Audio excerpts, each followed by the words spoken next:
Where are we going? Let's check the map. There's Lucy's lodgings. There's the boarding house. There's the police station. Clinic. Scene of... Oh, Lord. Did I just teleport here? Holy fuck, that's amazing, Watson. Oh, God, there you are. Okay, Bucks Row. Where... Ooh. But what are all these people doing here, Holmes? They're being nosy, aren't they? The scene of the crime. What about us? Aren't we going to see it? We will return this evening, Watson.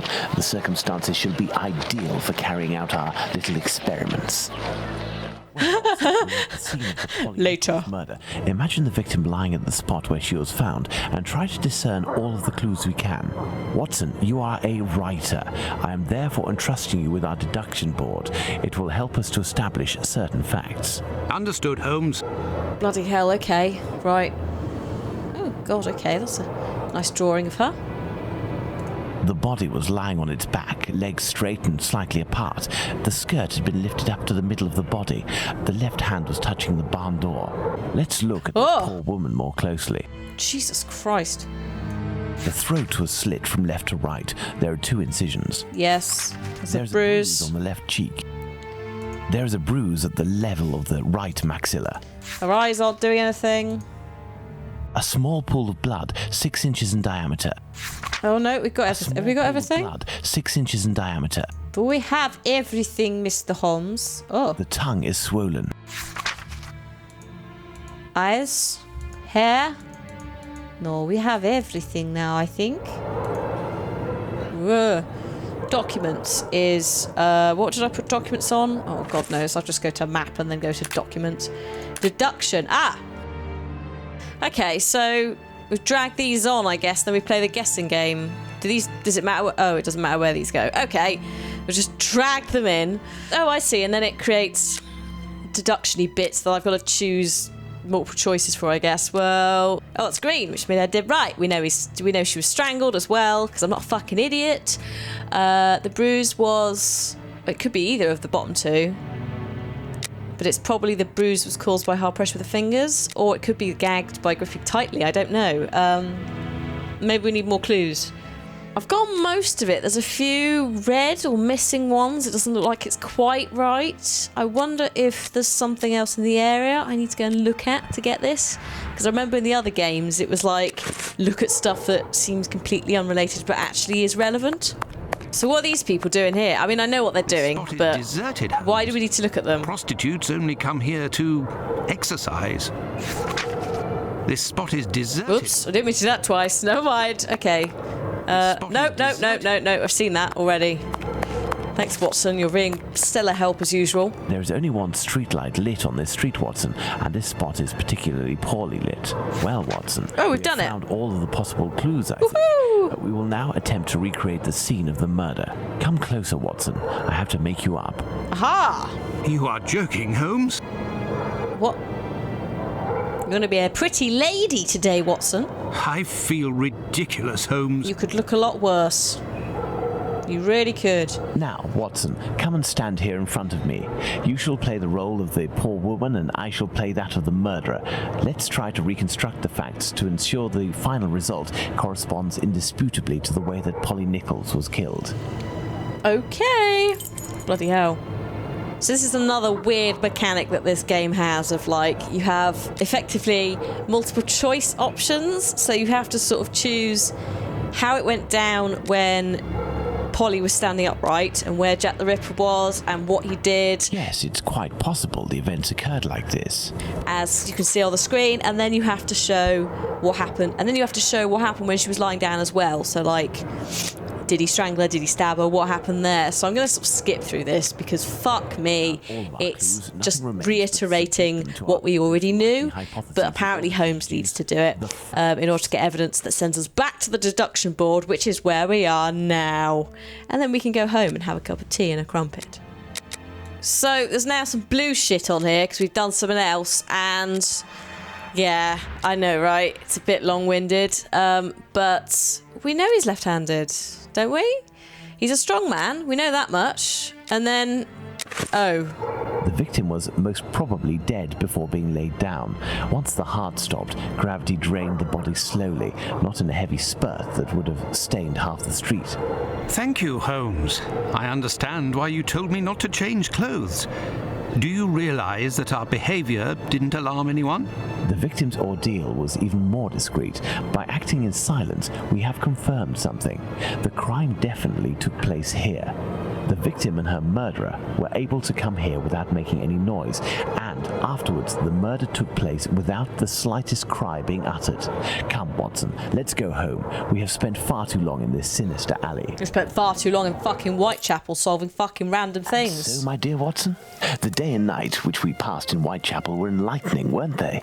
An adventure that I most certainly will never relate. To be in the skin of that poor woman. I prefer not to speak of it further. But have we really learned anything about the murderer? Obviously a man, given the necessary strength. Indeed. We have little to go on, at least no more than the police. But in my opinion, Inspector Aberline has a trick or two up his sleeve. No, I want to talk about the facts and what we can draw from them. We know where the crime was committed and under what conditions. I would like to ask you about the possible motives for the crime. According to you, Watson, what could have pushed the murderer to act in such a way? Madness. Oh, madness is a thing. Okay, Oh, bloody hell, what's this? What could be the possible motives of this crime? No. Oh. No. Maybe black magic. Yes to that. Maybe revenge. Oh, I see. So I see. Okay, so you add these up. So that could be revenge. Revenge, Holmes? Revenge could be a possible motive, but with one small reservation. We have reason to believe that the victim considered her murderer to be a typical client. Good point, Holmes. Let's not do that. Theft? Theft, perhaps? No. I have a hard time believing that someone would attack poor Polly so fiercely just to rob her of a few coins. Indeed. Black magic? Put it there. Black magic? I'm not terribly interested in the occult or black magic. Let's give the benefit of the doubt to this motive. Okay, we'll say no then. Love, it's not going to be that. A personal drama? Love can certainly lead to many a drama, but we have to consider the fact that the victim didn't know her attacker. It's got to be that then. Homicidal insanity, Holmes. It is indubitable that the man who did this to Polly Nichols is not of his full senses. Good. Well, I'm glad we sorted that out. Well, we are still missing certain information in order to finish this investigation, Watson. Oh, what in here? So I need to define all the motives, not just the one motive, even though we've ruled them out? Elementary. There we go. Very well, Watson. I think that we've exhausted the topic. Take a rest and we'll speak again later. Okay.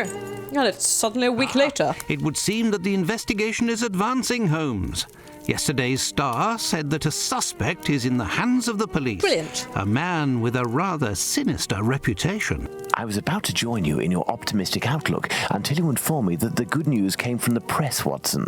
But surely they wouldn't invent the fact that the police are holding a suspect? They would. They're the acts press. that are attributed to him. You will have an exact answer to these two questions in less than 50 seconds, Watson. Pardon? Oh, it's Lestrade. Enter, Inspector. Oh, hi. You must be Lestrade. Good day. Good day. Oh. Dear Watson, allow me to introduce Inspector Aberline. What the fuck's Lestrade? What have you done to him? Inspector? To what do we owe the honour of your presence, Inspector? I heard that the two of you made your way to Whitechapel a few days ago. Your arrival, you are aware, coincides with a very serious affair which our police service is going to great lengths to solve and which is creating strong tensions in the area. Yes, I noticed. Pardon me, but haven't you arrested someone? A certain Leather Apron? Absolutely not. The man who hides behind this name is indeed being actively searched for by the force. Besides, nothing at the moment suggests that he is the Bucks Row murderer. There, you've been enlightened, Watson. Now it is our turn to answer Inspector Aberline's questions. I'd rather not. Indeed. I will be brief and precise. Do you intend to investigate this case, or have you already started? It is to be of service to a friend that I went to Whitechapel. We did, out of curiosity, familiarize ourselves with the preliminary reports, and we made our way to the scene of the crime. Our conclusions are slim, as are the clues. Having not been officially appointed by a client, I believe that my intervention in this business will end there. Very well. To be frank, you take the weight off my shoulders by distancing yourself from the case. Our image isn't very good, to say nothing of what the press puts us through. Thus, if overnight they found out that you were on the case, people would turn against us. That's not what the subtitles said. To me, overwhelm me, and finally make me out to be responsible for the inevitable failure such a scenario entails. Neither you nor I wish for this to happen. I know that your time is precious, Inspector. I will send you a note regarding my conclusions shortly. With pleasure. Gentlemen? Yes, goodbye. Do you think that he will find the murderer? Nope. The chances are slim to non-existent. It is 7 days now, short of a confession from the murderer himself. And you will not go further? You heard the Inspector, Watson. My presence in Whitechapel would hinder, which doesn't mean that we will drop the case. Oh, Holmes, I see. The Inspector spoke of me, but not of us. It is you, Watson, who will lead the investigation tonight. It is you who will bring to the police station the little note that I will write regarding our conclusions. Despite the late hour, there is nothing to stop you from making inquiries about this famous leather apron while you are there. Nice. Very clever. Very clever indeed, Holmes. That's enough Sherlock Holmes to be getting along with, don't you, everyone? That's been some of the Detective Week stuff. If you are desperately keen on playing this game yourself, then you can go and find it on Steam, where all the other bloody Sherlock Holmes games are.